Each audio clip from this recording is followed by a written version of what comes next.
లోపు మీరు వీలైనంత వరకు మన టీమ్స్ అందరూ ఎక్కడ వాళ్ళు అక్కడ ఏ మండలాల్లో అయితే బాగా డ్యామేజ్ ఉందో అక్కడికి వెళ్లి ఆ టీమ్స్ అన్ని కూడా ఇళ్లలో నీళ్లుంటే జెసిపీలు పెట్టి బయటికి డైవర్ట్ చేయడము, తర్వాత వాళ్ళ ఇల్లు పచ్చిగుండి లేదా బాగా ఇళ్ళ నష్టం జరిగి ఉంటే కొంత వాళ్ళకు మనోధైర్యం చేయడం, తర్వాత బయటికి రాకుండా ఈ వాగుల దగ్గర అట్లా ఇరిగేషన్ వాళ్ళు కూడా అలర్ట్ ఉండమని చెప్పాలి. ఎక్కడెక్కడ చెరువులు ఉన్నాయి, ఎక్కడెక్కడ వాగులు ఉన్నాయి, ఆ చెరువులు ఏమైనా డ్యామేజ్ అవుతాయా ఎట్లా ఉంది చూసుకొని ఆ కింద చెరువుల కింద ఉన్నటువంటి పబ్లిక్ ను కూడా అలర్ట్ చేయడం, అక్కడ నుంచి షిఫ్ట్ చేసుకోవడం, తర్వాత అందరు అధికారులు వాయిస్ రికార్డ్ చేసి ఆ మండలాల్లో అన్ని గ్రామాలకు చేరేటట్టుగా తడిచిన ఇళ్లలో ఉండద్దు. అదేవిధంగా కరెంట్ పోల్స్ కూడా ఎలక్ట్రిసిటీ వాళ్ళు కూడా అలర్ట్ ఉండాలి.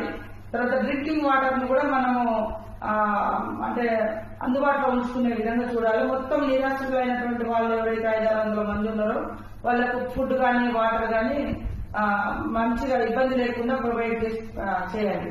తర్వాత RMBPR వాళ్ళు కూడా ఎక్కడెక్కడ డ్యామేజ్ అయినాయి అవన్నీ తిరిగి అవన్నీ నోట్ చేసుకోమని చెప్పండి. అందరూ లైన్ లో ఉన్నారా? కలెక్టర్ గారు